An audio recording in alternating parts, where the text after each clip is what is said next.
مش الفول السوداني، ما طلعش سوداني، طلع من أمريكا الجنوبية.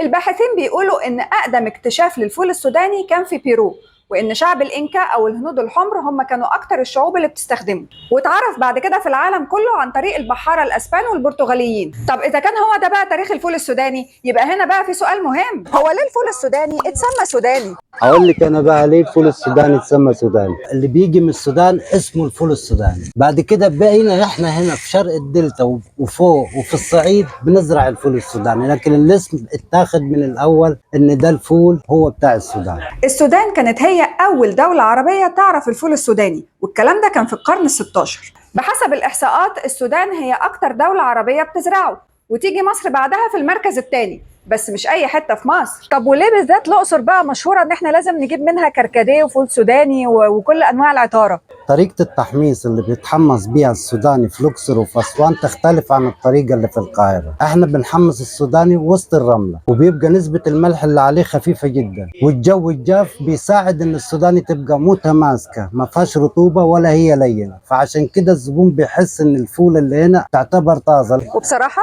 عنده حق.